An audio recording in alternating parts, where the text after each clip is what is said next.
हूँ आरज़ी मोनिका और लेकर आई हूँ आपके लिए इस कहानी का अगला एपिसोड। एकांश से बात करने के बाद आदि ने मीरा कपूर को फोन किया। मेरी श्रेया से बात करवाओ, वो अभी खाना खाकर सो रही है। वैसे अपने दोस्त से कहना कि वो मुझे खुद से फोन करके भी पूछे अपनी भतीजी के बारे में। तुम क्या उसके मैसेंजर हो? तुम ऐसी कब से हो गई?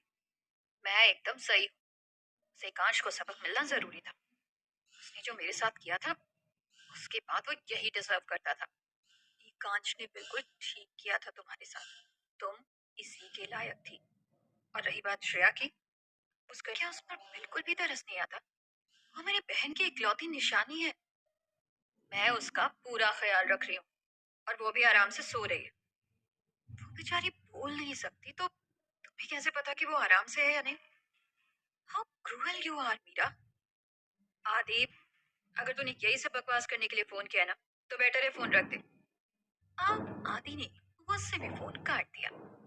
सिया ये सब उसके बगल में बैठी हुई नोटिस कर रही थी। उसे साफ आदि के चेहरे पर गुस्सा और बेबसी दिखाई दे रही थी। वो कभी भी श्रेया को उस मगरूर मीरा के साथ नहीं रहने देना चाहता था। सिया ने आदि का हाथ थामते हुए कहा, श्रेया एकदम ठीक होगी, आप फिक्र मत करो और हम उसे वापस ले ही आएंगे। "हम्म, उम्मीद तो है", आदि ने जवाब दिया। पहली बार सिया ने आदि को इतना सीरियस होते हुए देखा था और इस सब में सिया भी उसका पूरा साथ दे रही थी। एकांश ने फोर्स करके जैसे तैसे यष्टि को खाना तो खिला दिया था, जबकि उसने खुद भी खाना नहीं खाया था। एकांश के रूम की डोर पर किसी ने नॉक किया। अंदर आओ, एकांश ने कहा। तो ये शोभित था। क्या मैं ती से बात कर सकता हूँ जीजू? तो तुम्हें पता चली क्या? हाँ, मुझे सुनीता आंटी ने बताया कि यष्टि दी की आपसे शादी हो चुकी है। वैसे मुझे बहुत अच्छा लगा जानकर कि आप मेरे जीजू, मेरी दी बहुत लकी है। सच में? एकांश ने हैरान होते हुए कहा। हाँ, मैं तो सच में चाहता था कि काश आप मेरे जीजू होते। मेरी विश तो मांगने से पहले ही पूरी हो चुकी है और अब तो मैं मामा भी बनने वाला हूँ। मेरा और तुम्हारा प्रमोशन होने वाला है। तुम थोड़ी देर बैठो अपनी दीदी के साथ, मुझे अच्छा लगेगा। एकांश बोलते हुए रूम से बाहर चला गया। यष्टि शांत ही लेटी हुई थी जब शोभित चलकर उसके पास आया। दीप, दीप, आप ठीक तो हो? ठीक हूँ। दीप, आप फिक्र मत करो, मेरे जीजू बहुत स्ट्रांग है। वो श्रेया को जल्दी वापस ले आएंगे। उम्मीद तो यही है। श्रेया के बिना नहीं रह सकती। मुझे पता है दी कि आपको उसे देखकर निक्की की याद आती है ना? लेकिन निक्की की तरह श्रेया आपसे दूर नहीं जाएगी। जीजू ऐसा नहीं होने देंगे।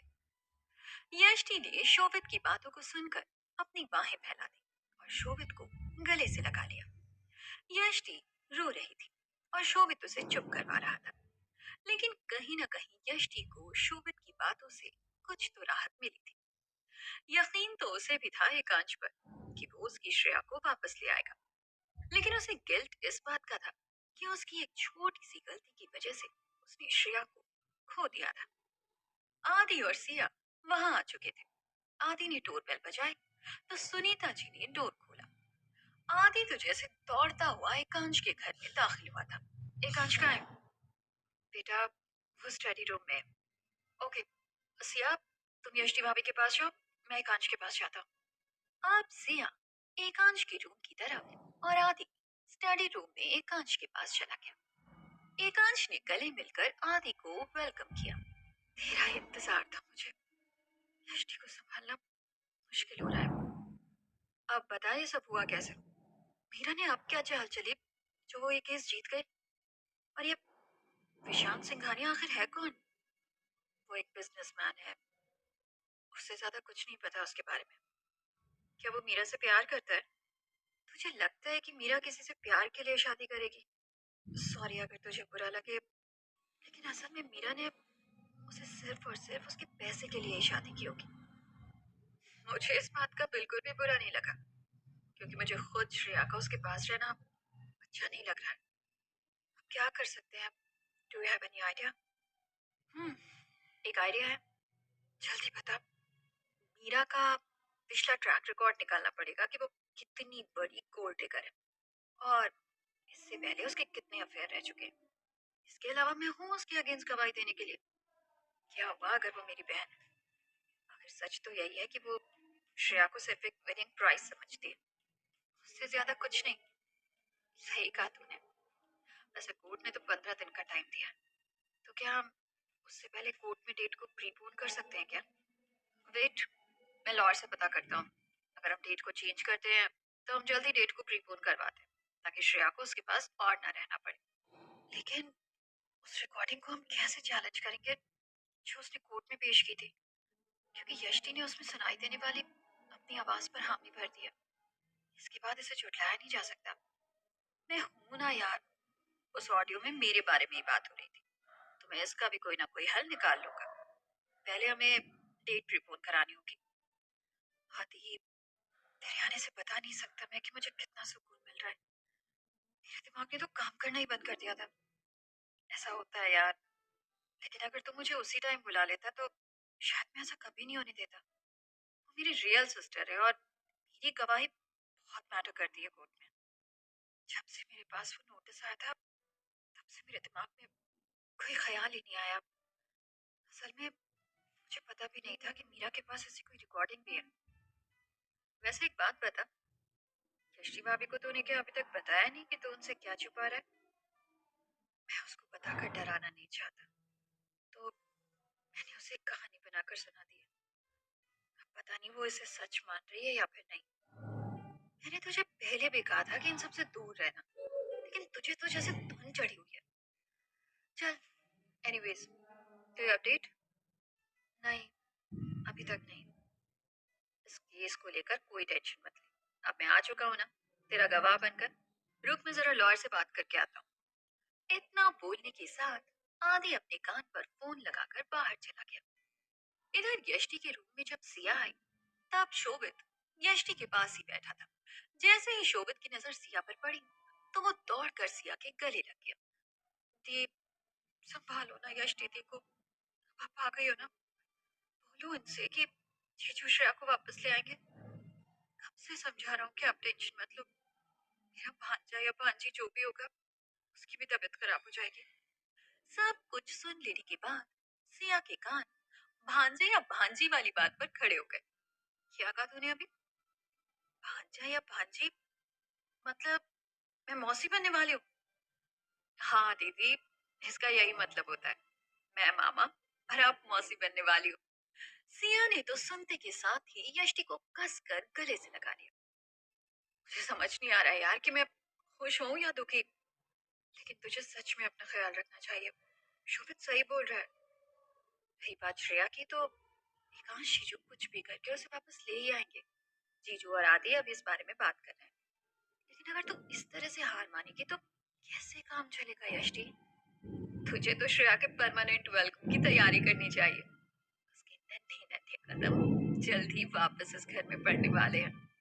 यष्टि ने कसकर सिया को गले लगा दिया। इधर मीरा कपूर डिनर टेबल पर बैठी थी और पास में श्रेया भी थी। लेकिन श्रेया कुछ भी नहीं खा रही थी। पास में खड़ी हुई सर्वेंट बहुत देर से कोशिश कर रही थी कि वो कुछ खाए, लेकिन वो कुछ नहीं खा रही थी।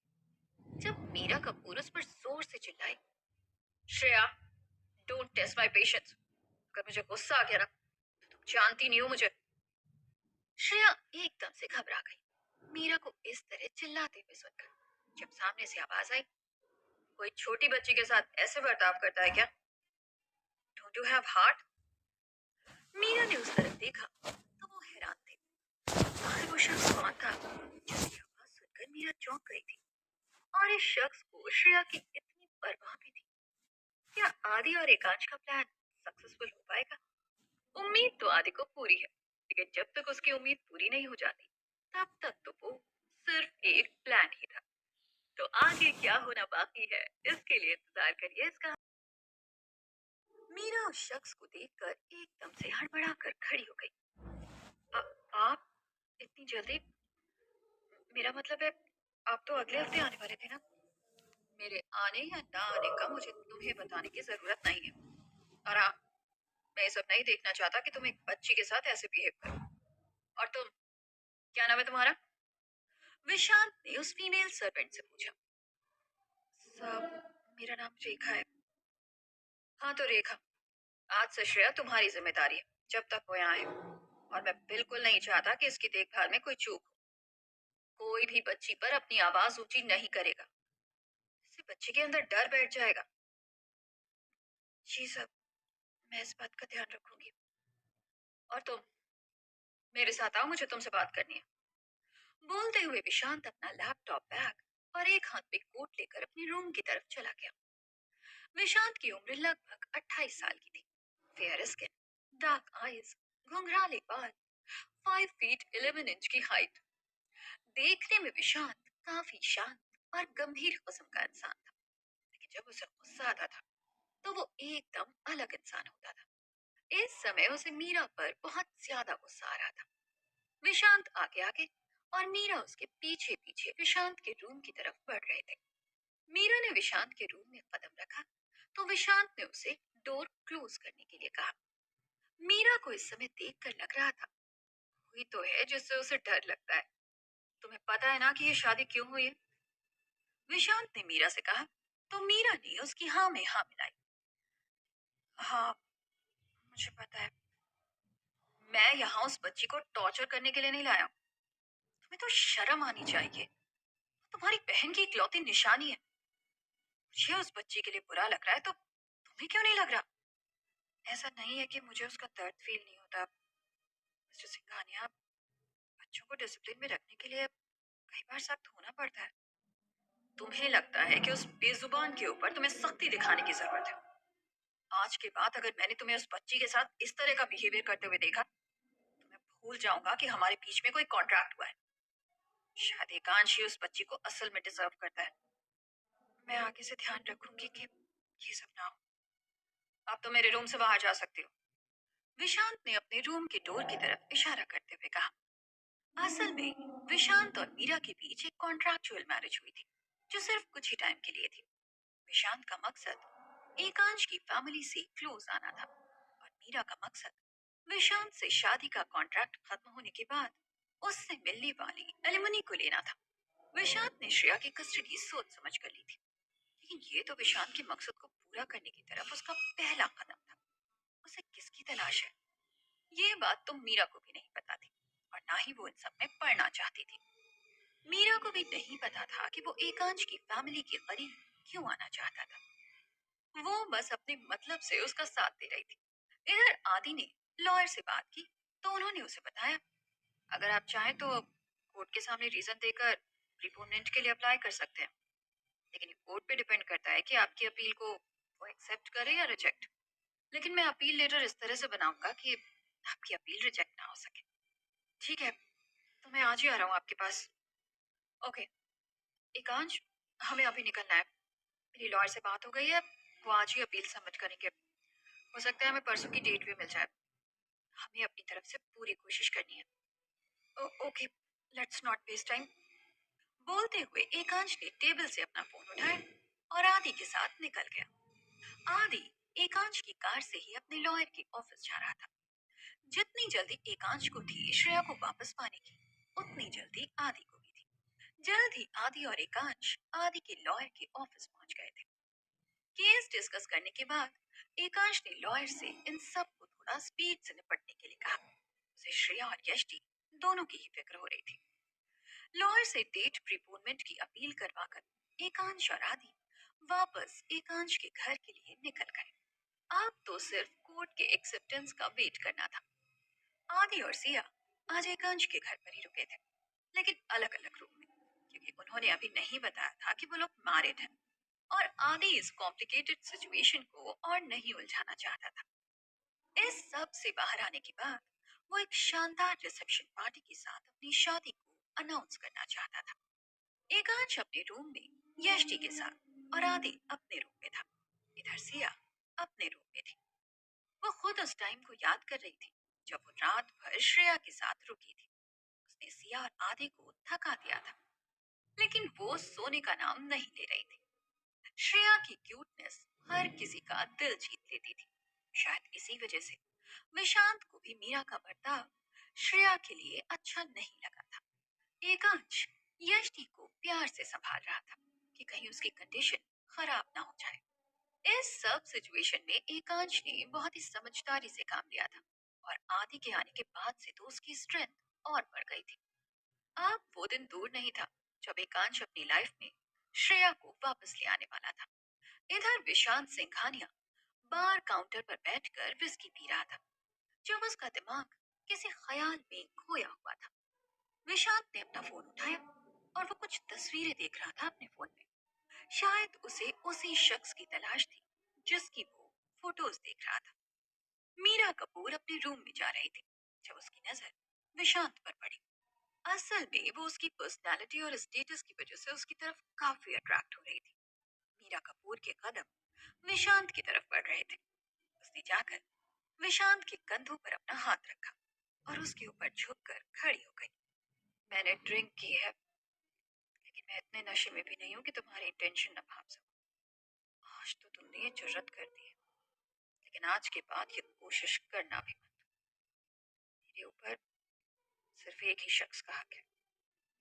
ये शादी अगले कुछ ही महीनों में खत्म हो जाएगी, जैसे ही मेरी तलाश खत्म होगी। मीरा के हाथों को उसने अपने कंधों से झटक दिया था और अब वो अपने विस्की का ग्लास बार काउंटर पर पटक कर तेज कदमों से चलता हुआ वहां से निकल गया था। मीरा को अब तक समझ आ चुका था कि विशांत के ऊपर उसकी कोई भी इस तरह की चाल काम नहीं करने वाली है। वो एक अजीब ही शख्स था जो अचानक से उसके सामने आया और उसके सामने एक डील रखी।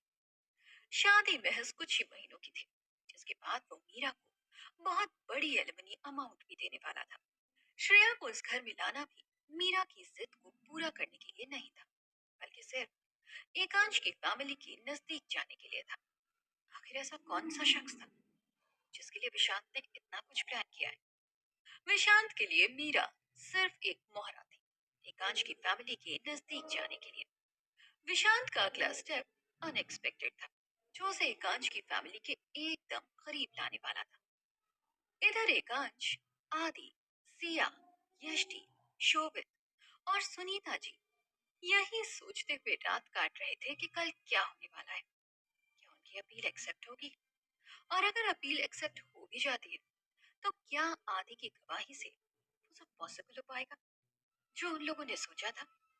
ये तो आने वाला कल ही बताएगा।